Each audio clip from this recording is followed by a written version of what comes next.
Hi guys, what I want to talk to you today is about my near-death experience and what it's taught me as a way of being able to cope with my loss. Um, because we don't die, it's a massive lie.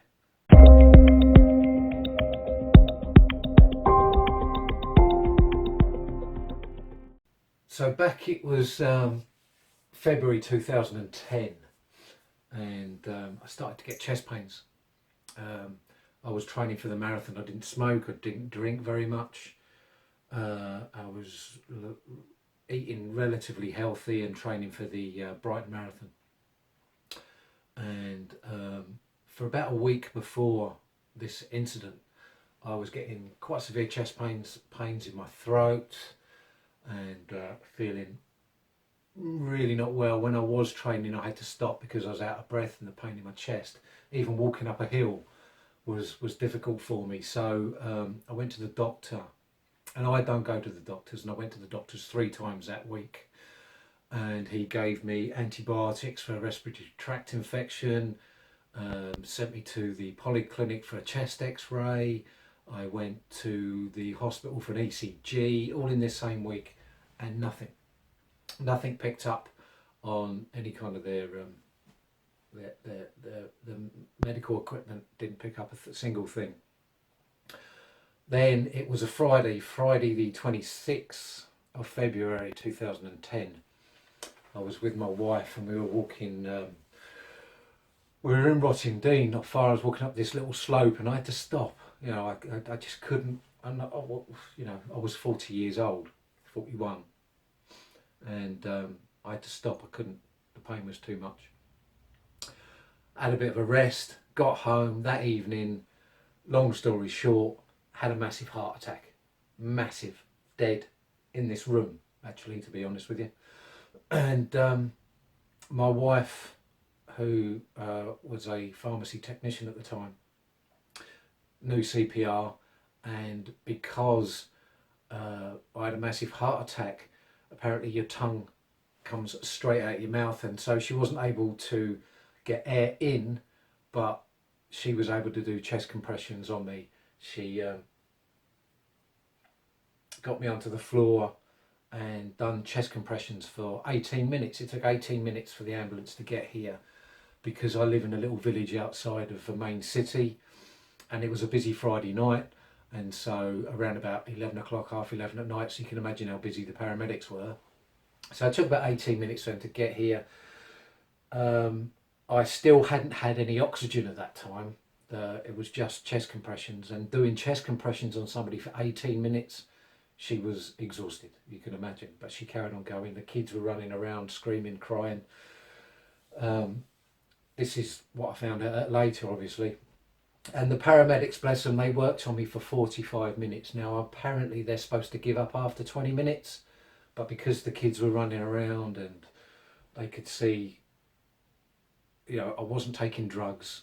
I hadn't been doing something I shouldn't have been doing. It was just an average guy who fell down dead with a heart attack. And so, bless them, they carried on working with me. They defibrillated me 8 times. And they managed to get my heart tweaking a little bit to get me into the ambulance. They got me into the ambulance, rushed me to hospital, followed 2 ambulances and a fast response car. Got me to hospital, and long story short, they put a stent in to restart my heart. There was a blockage in the main aorta, and so my heart had stopped completely. And then they put me in a coma for 4 days and lowered my body temperature down to whatever they lower it down to. Apparently, I was ice cold in ICU. So after 4 days, my wife stayed by my side for those 4 days. She didn't leave my side, and I still believe that she's by my side. Um, and I want to tell you about my near-death experience, what I experienced during the time I was dead. I didn't see the white light at the end of the tunnel, but I did have an experience of being outside of myself. I at the time so my wife worked on me, and then the paramedics worked on me, and then they took me down the stairs on a stretcher and took me out. And my son was in the kitchen, and he was 12 at the time, and he wanted to come into the ambulance with me. And I distinctly remember, when I close my eyes now, I can remember it like it was yesterday. I was standing behind him, looking down at him as he was trying to put my shoes on. Now he was only 12 at the time, and my shoes were too big. And I remember thinking, I didn't have any emotional attachment to him as my son. I didn't have any emotional attachment to the situation that was happening. I could see myself being taken out of my house on a stretcher. I had no emotional attachment to that body, but I do remember thinking, those shoes are never going to fit him. So I did have an experience outside of my physical self, my physical body, which gives me great strength, knowing full well that my wife still exists. And I also have a little taste of where I went to. I don't remember it, but when I came back out of my coma, I was in a coma for 4 days, and I pretty much, once they removed the tubes from my mouth and my nose and the cannula out of my arm, and they said, right, here's a bedpan, you need to go to they removed the catheter and everything else, and I really needed the loo, and they said, here's a bedpan, and I'm like, no, I'm not peeing in the bed, so I need to get up. And they said, you've been in a coma for 4 days, you've been lying there, you're going to be too weak. But I did get up and I did go to the bathroom. And I remember, as I'm walking, thinking, this is just pure love. I just had this unconditional love that emanated from my very being. I can't put it into words exactly how I felt or exactly how to describe this love. I've held 3 of my children in my arms when they were first born, and you have that, your heart swells and you just feel so loving, and it's nothing like that.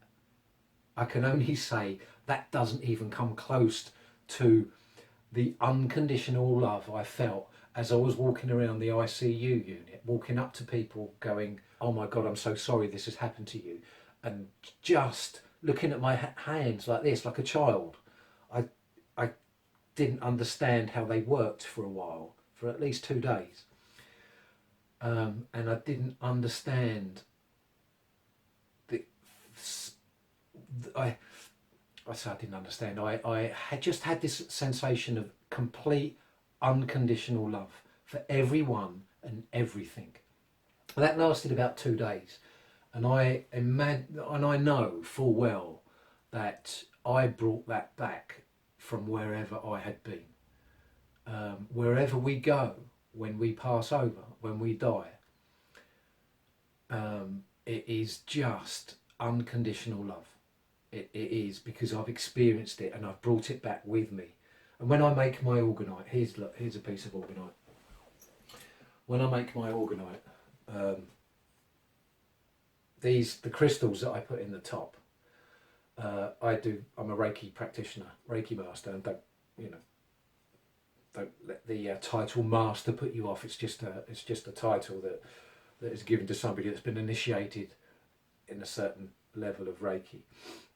So when I make these all pieces of orgonite, there's 1 piece of quartz crystal there and 4 coming out, 1, 2, 3 and 4.